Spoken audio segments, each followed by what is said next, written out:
안녕하세요. 절대값TV의 명품 PD 한PD입니다. 자, 오늘 이 시간은 아주 중요한 노선 월판선, 황금 노선이라고 그러죠. 자, 월판선, 황금 노선. 자, 월판선의 최대 수혜지가 어디인가 한 2시간 정도 이야기해 보겠습니다. 오늘은 첫째 시간. 자, 월판선이라는 노선이 어떤 노선인가 일단 알아보고, 자, 그 두 번째 시간에는 그 역들을 쫓아서 판교에서 송도역까지, 자, 그 역의 대장 아파트의 가격 시세 알아보고, 그 시세가 어느 정도 반영이 되어 있는가, 혹시 저평가되어 있는 건 아닌가, 아니면 고평가되어 있는가 한번 알아보고, 여기에 우리가 주거지를 마련해야 되는 건가, 어느 시점에 마련해야 되는 건가, 자, 마련하게 되면 어떤 사람들이 마련해야 되나, 자, 그런 취지에서 한번 만들어 봤습니다. 우리가 이제 그 대한민국 철도가 대부분 보면은 서울은 그래도 이제 뭐 순환선도 있고 횡으로 달리는 9호선도 있고, 그 다음에 뭐 종으로 달리는 노선이 많죠. 대부분이 우리가 이제 보통 보는 신안산선, 자, 그 다음에 뭐 분당선, 자, 그리고 서해선 신안산선, 신분당선, 자, 그런 노선은 다 종으로 달리는 거예요. 자, 근데 대한민국의 이제 균형적인 발전, 특히 경기도 남부권에 횡으로 연결할 필요가 생겼어요. 횡으로. 자, 그게 이제 크게 보면 전국의 국토가 동서균형 발전이 안 돼 있잖아요. 강원도와 서울. 자, 2,200만이 몰려 있고, 자, 여기는 뭐 어떤 그 산업의 기반이라는 게 없고 관광 산업으로 먹고 사는 도시다 보니까, 자, 그런 균형 발전이 안 돼 있으니까 이쪽에 관광 산업을 또 진흥을 시킬 필요가 있겠죠. 자, 그렇게 되려면 결국은 여기 서울 수도권에 있는 사람들이 많이 주말에 놀러 가야 되는 거예요. 자, 그러한 취지로 바로 이제 인천이죠. 인천에서 이제 경기도 남부권에 있는 사람들이 강원도의 접근성을 높여주기 위해서 1시간 40분 또는 1시간 50분 내에 갈 수 있는 노선을 만들어야 되겠다. 자, 그런 취지에서 바로 이제 월판선을 만든 거죠. 이제 월판선을 강릉까지 연결하는 기존의 노선을 이용해서 만들었다. 그런 큰 뜻이 있었다. 자, 그런 큰 뜻이 있었기 때문에 이걸 민자산업으로 안 하고 국가가 예산을 투입해서 철도공단에서 운영하는 산업, 이제 우리 산업이 이제 발달을 하다 보니까, 자, 경기도 남부가 어떤 그 산업 클러스터의 중요한 그 지역이 되어 있어요. 송도, 바이오. 요즘 뭐 시흥은 뭐 여기 그 새롭게 뜨는 도시이고, 새롭게 이렇게 광명 시흥 벤처밸리도 들어서고, 자, 그 다음에 안양에 또 주거지가 많이 형성되어 있고, 자, 그리고 과천 주식 정보타운도 있고, 그리고 이제 판교에 우리나라 그 지금 산업을 이끌어가는 4차 산업을 이끌어가는 그런 벤처 기업들이 다 몰려 있고, 자, 그러다 보니까 이 라인, 이 월판 라인이 아주 가장 중요한 지역이 돼버렸어요. 이 서울 다음으로.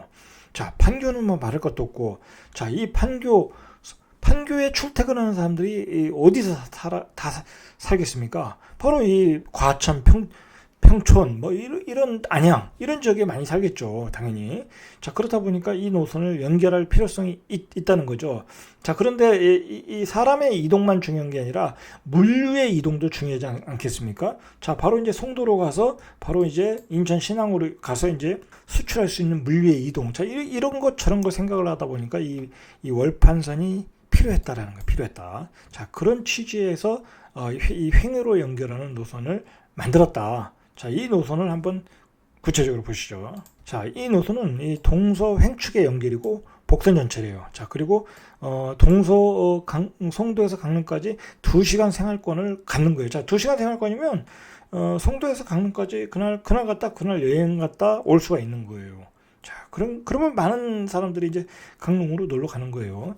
자, 기존의 노선을 빼고 송도에서 월곶까지는 수인선 라인이고, 자, 월곶부터 장곡 시흥시청까지 노선을 새로 만들고, 자, 광명 시흥시청에서 광명은 신안산선을 이용하는 거예요. 자, 그 다음에 만안, 안양 운동장, 자, 이 노선을 또 새로 만드는 거예요. 그래서 인덕원, 청계, 서판교, 판교까지, 자, 이런 노선이 바로 이제 월판선이다. 자, 인천 송도에서 강릉까지, 이게 오타가 됐네요.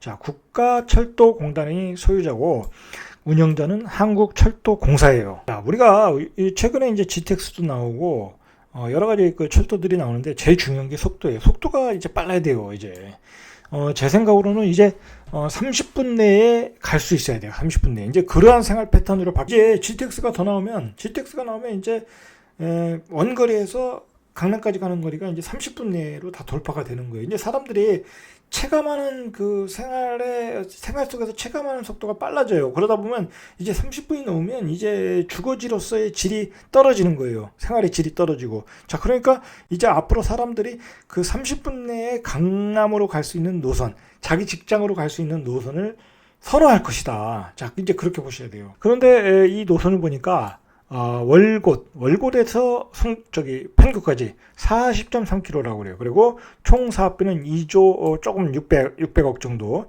자, 많은 돈은 들지 않아요. 다른 노선의 GTX에 비하면. 착공 시기는 이제 기본 실시계획이 거의 다 돼가고 있다고 그래요. 그래서 8월 정도에 2021년 8월 정도에 착공을 한다고 그래요. 그래서 개통 시기는 한 4년 정도 걸려서 2025년, 이건 예정이겠죠. 물론 한 1, 2년 더 걸릴 수도 있어요. 자, 이 정도로 빠르게 진행되고 있다. 자, 이게 이제 그 기존 노선도 활용하고, 이제 기존에 또 이렇게 뭐랄까요, 공사하기 편한 구간들이 많아요, 여기는. 자, 그러다 보니까, 개통 시기가 빨라질 수 있어요. 지금 뭐 서울 중심을 지나는 노선이 아니잖아요. 강남 중심을 지나는 노선이 아니고, 예를 들어서 시흥 구간 같은데 아직도 그 지상철로 이렇게 달릴 수도 있고, 자, 그런 노선이 많다 보니까 공사 기간이 빠르다. 그리고 이제 수인선과 신안산선을 사용할 수 있다. 공용으로 사용한다. 최고 속도가 이제 급행열차의 경우에 이제 강릉 쪽으로 가는 이제 그런 속도겠죠. 더 빨라요. GTX가 180이라고 하면 이거는 250km까지 가능해요. 이게 바로 EMU 방식이라고 그래요. 자, 급행은 EMU 방식이고, 이 급행이 정차할 수 있는 역과 완행이 정차할 수 있는 역이 따로 있어요. 완행이라고 해도 속도는 빨라요. 자, 급행은 대략 한 108, 완행은 한 71 정도. 자, 그 차이가 있겠죠. 한 3분의 1 정도 속도가 더 느린 거죠. 자, 급행 정차역은 이제 송도역. 이 송도역은 송도 신도시의 송도역이 아니라 옥년동 송도역이에요. 그러니까 구도심 송도역이에요. 이제 송도 도시개발구역, 도시개발이 이루어지는 지역이에요. 자, 그 다음에 시흥시청역, 광명역, 인덕원역, 판교역이 급행열차가 다니는 곳이다. 자, 이제 이 노선에 따라 급행이 서는 역과 완행이 서는 역과는 어떤 가격 차이가 좀 있을 수 있어요.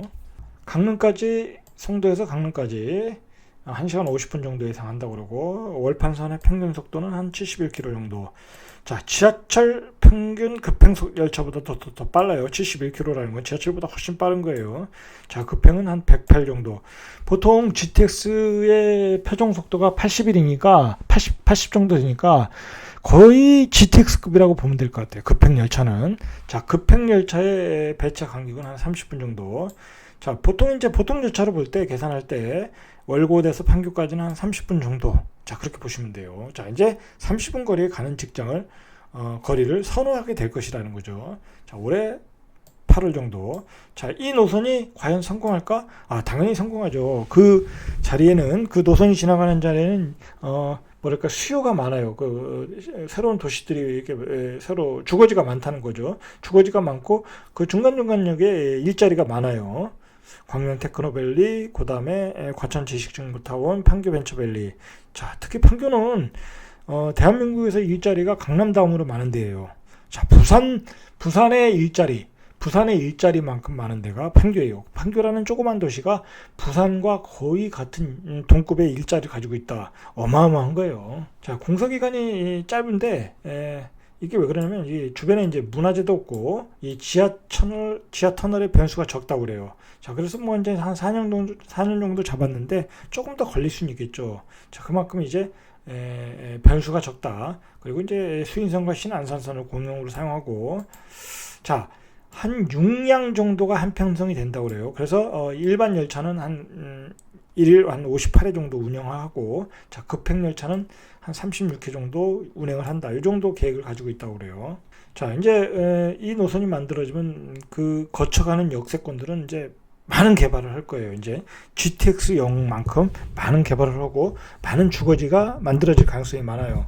자, 송도역 같은 경우에는 송도 역세권 도시개발구역이 되어 있어요. 옥년동.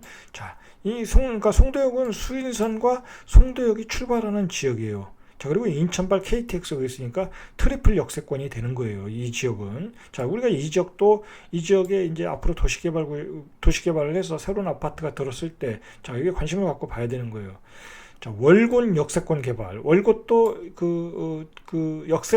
월곤 역세권에 대규모의 토지가 있어요. 그래서 그것도 대규모로 개발을 하고 있는 거로 알고 있어요. 자, 그것도 이제 많은 주거지가 만들어질 거예요. 시흥시청 트리플 역세권. 여기는 이미 이제 많이 개발을 하고 있죠. 자, 그래서 요번에 이제 분양권들이 가격이 많이 올라갔죠. 자, 월판선의 최대 강점은 역시 환승이 많다라는 환승할 수 있는 접점이 많다. 이 횡으로 지나가니까 시흥 시청역만 해도 신안산선과 서해선이 이제 접점이 되는 거고, 광명역도 역시 신안산선 KTX, 그다음에 안양도 1호선, 뭐 인도권은 4호선, 자, 그리고 판교는 신분당선, 경강선. 자, 이렇게 접점이 많다. 그러니까 수요가 많은 거예요. 수요가. 자, 이러한 월판선으로 수혜를 많이 받는 지역은 바로 이제 시흥, 광명, 안양, 그다음에 뭐 청계역, 그다음에 이제 판교죠. 판교는 이제 제가 뒤에서 말씀드리겠지만 최대의 수혜 지역이에요. 최대의 수혜 지역. 왜 판교가 최대 수혜지냐? 자, 이제 교통이 좋아지잖아요. 이제 종으로만 이제 왔으니까. 자, 근데 판교는 집값이 비싸요. 비싸다 보니까 많은 사람들이 들어가서 살 수가 없겠죠. 어떤 회사 입장에서는 그곳에 회사를 만들기가 어려워요. 왜냐면 사람들이 지원을 하기가 어려우니까, 그 지역에 집값이 비싸다고 하면. 자, 그런데 이 횡으로 노선을 만들어주면 이제 안양에서 출퇴근할 수도 있고, 시흥에서 출퇴근할 수도 있고, 송도역에서도 출퇴근할 수 있고. 자, 그러다 보니까 판교에 대한 접근성이 좋아지다 보니까 판교에 더 많은 일자리가 생길 것이다. 더 많은 일자리가 생기고 상권은 좋아지고 그 지역의 집값은 더 올라갈 수 있는 여지가 있는 거예요. 그러니까 우리가 이제 월판선의 최대 수혜지는 판교이고, 그 다음에 이제 우리가 수혜지의 어떤 등급을 가릴 때 일단 가까우면 더 수혜지가 있는 거예요. 예를 들어서 청계역 같은 경우에는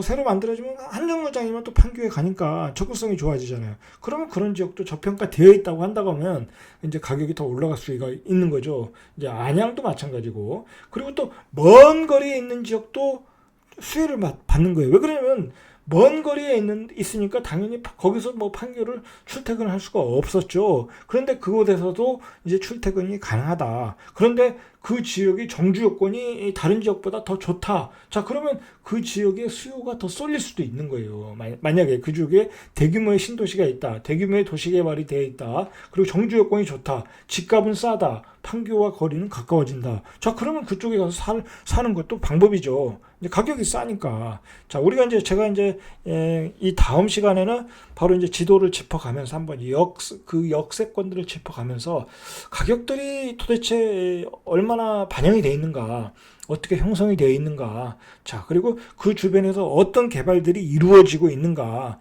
자, 그런 것들을 한번 구체적으로 한번 찝어 보겠습니다. 다음 시간에. 자, 한정거장 거리인 청계역, 이런 지역도 이제 많은 수혜를 입을 수 있는 지역이라고 봐요. 자, 다만 우리가 이제 그러한 이제 최근에 집값이 많이 올랐잖아요. 자, 많이 올랐으니까 그게 가격에 반영이 되어 있나, 자, 그걸 봐야 돼요.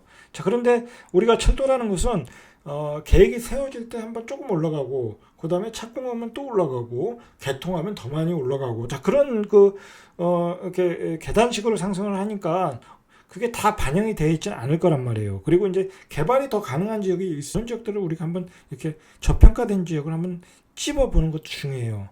자, 정리해보면 이 판교는 월판선 라인은 일자리가 많은 지역이에요. 광명시흥 테크노밸리, 그 다음에 과천 지식정보타운, 판교 벤처밸리.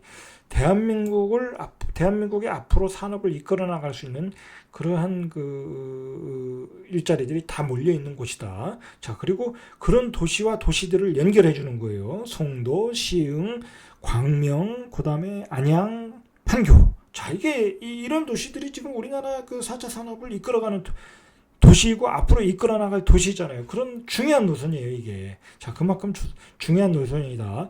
자, 우리가 지금 대부분이 GTX 라인에 쏠려 있어요. 자, 그곳에 너무 이제 과잉 투자하는 경향이 있어요, 제가 볼 때. 자, 이런 이러한 노선, 우리가 이런 월판선도 관심 있게 봐야 돼요. 자, 그리고 신안산선도 관심 있게 봐야 되고, 서해선도 관심 있게 봐야 되고, 자, 그런 노선들을 우리가 다 관심 있게 봐야 되는데, 월판선도 GTX급만큼 중요한 노선이다. 자, 그런 관점을 가지고 이제 보시고, 다음 시간에 한번 그 역세권의 가격들이 어떻게 형성되어 있는가, 어떻게 가격들이 반영되어 있는가, 자, 그런 문제는 다음 시간에 한번 구체적으로 한번 이야기해 보겠습니다. 자, 이상 절대값 TV의 명품 PD 한 PD였습니다.